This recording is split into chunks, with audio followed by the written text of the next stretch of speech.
But Wode, I was based in China. I started my YouTube journey in China. And African parents don't support the idea of you wanna throw somewhere engineering and become a YouTuber. So I tried to tell my dad that I want to be a YouTuber, but part-time. He's like, you know what, don't call me your dad anymore. My dad never spoke to me for like 3 weeks because I wanted to be a YouTuber. But, you know, men, we're always close to our moms, right? So my mom was like, you know what, your dad is extremely mad, but just do your thing, but on a low key. All right, so my mom just kept on encouraging me. And when my YouTube channel blew up, my mom finally convinced my dad to accept that the guy just want to do this. So if you say Wode, it literally means my mom. But I'm not your mom now. So the name Wode means my mom. But I lived in the northern part of China, so it's a catchy phrase that everyone uses. And Ayamaya, it's a phrase that if I, as a foreigner, I say Ayamaya in so many places in China, I get stuff for free. It's a catchy phrase. I mean, as a foreigner speaking Chinese, because I speak fluent Chinese. So Ayamaya literally means, oh my God, but Wode means my mom, just to honor my mom for supporting me. Right.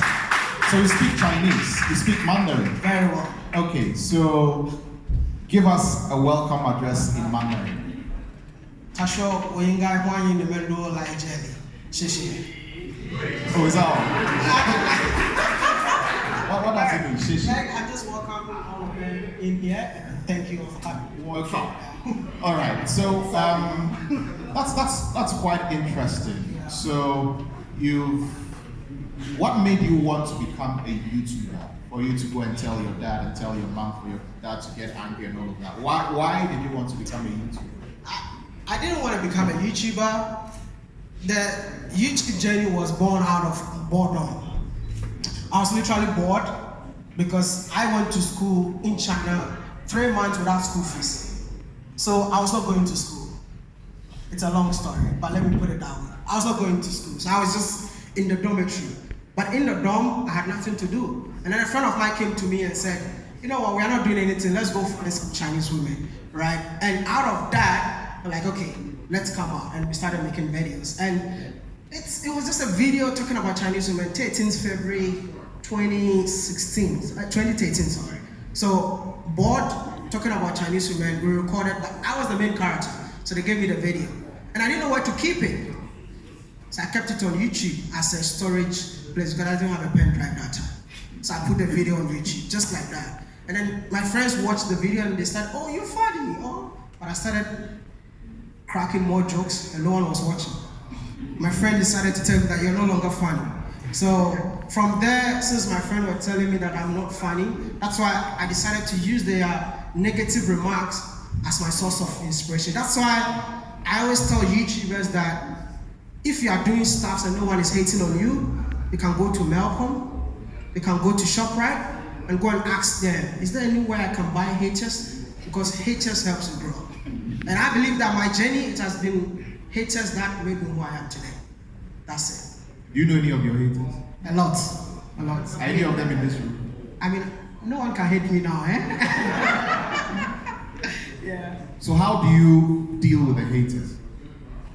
Those days, it used to get into me. You know, those days somebody can comment on a video and then you go to your room and you start crying. What's the worst comment on a video that you see? Hey, you don't look good on camera. Oh, really? Yeah, those days. See, I've had like crazy comment. That's why these days, when I'm there, no one is telling me something. I'm like, why are you guys loving me too much? Because I love the hate, you know.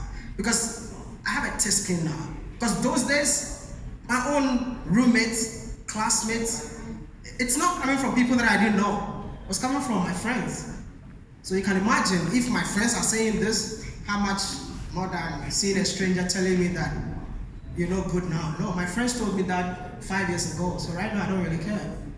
That's how it is. So how did you handle that when you saw that comment? So right now what I do is like every comment I get positive response out of it. See, I don't know how to explain to you that in 2020 I received one of the worst comments, not COVID time, but I built wealth out of that comment. What comment was that?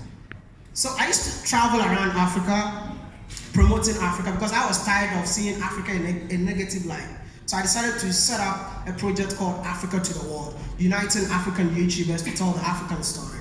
When I started, I mean, it was getting grounds, but the growth was not that much. Then I came to Ghana during COVID time, and then people started saying that, oh, you keep on traveling all over the world trying to promote Africa, but the things that you are promoting are owned by Chinese, are owned by Lebanese, are owned by foreigners, not for Africans. See, I mean, I thought I was promoting Africa, and that comment was consistent. It was not a single day. I just packed my stuff, left Accra. They went to Kumasi for the first time, and I went and there's a woman who invited me to her resort, and I asked her, are you sure you built this? I said, I built it. I said, how long did it take you to build this? She said, 4 years to buy the land, to pay for the land. It took her 4 years. I said, can I interview you? She's like, why not? That video went viral. And since then, you see me interviewing CEOs after CEOs after CEOs, and every CEO that I interview, they're like, can I be your father? Can I mentor you? And this is where I am. You cannot get money from them, but the kind of knowledge that they're going to share with you can lead you in any path that you want to go. So you've sort of gone into the inspiration behind the kinds of videos that you do. Yeah. So with what you do on your YouTube page, Yeah. you know, what comes into your mind before you decide that I'm going to do content on this, or I'm going to do content on that? What's your thought process before you arrive at, okay, let me go out and do this? I've never planned any single video on my channel. Spontaneous? I've never, ever, there's no single video. A big shout out to Mackenzo. I think I met Mackenzo in Port Harcourt. It was not even planned. I just called him and I'm like, yo, this is Mackenzo. I've never done any video like that before. I really want to meet him and create content. It's not, I don't plan content. And let me tell you something, as a content creator, if you always plan your content, it doesn't go well. The content that you just wake up, shower, put water on your body, go out, start talking, that's the content that fly. Have you ever noticed that content that you take your time to edit, content that you spend so much time on it, doesn't even do well? But the one that you just, and then by the time everyone is saying, oh, this is your best video. But this video, I didn't really plan it. So I decided to go with the flow. I met the owner of, I interviewed the CEO of this company, Zeepay. It was not planned. I just met him, we started talking, and I was in Congo and people were talking about it. You see, so go with the flow and then just do your thing. Go with the flow. That's it, go with the flow. I mean, see, content should be something that you have passion for.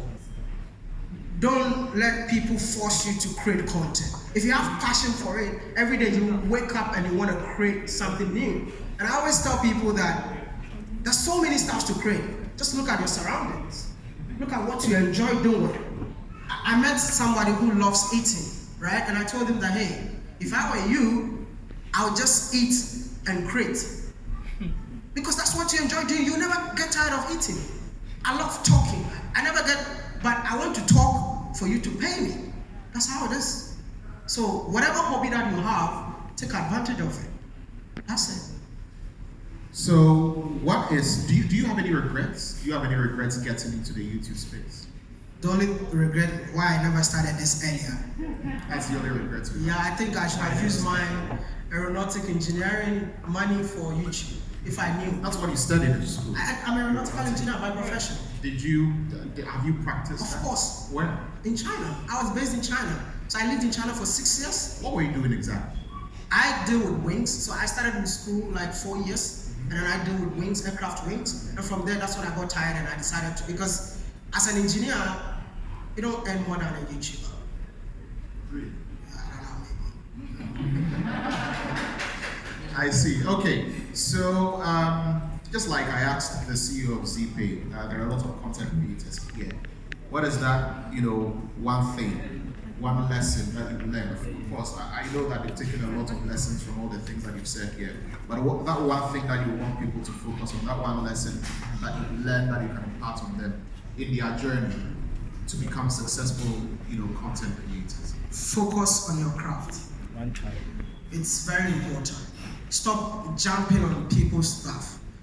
There's only mistakes that so many content creators in Africa make, It's like seeing somebody creating something, seeing that what that person is creating is working for them, they all jump on it. You can't jump on people's craft because that is not you. So focus on your craft, be consistent, work hard, you'll get the end result. That's it. Is YouTube profitable for you? Very. How so? Give us. I'm not gonna give figures because there are a lot of bloggers that will change my story after today. But I'm just gonna give us a sense of understanding of how. So see, YouTube is not even about views. Is Amma Governor here? Because she exposed herself. I can use that as an example. She's not here. So YouTube is not about views. It's about locations.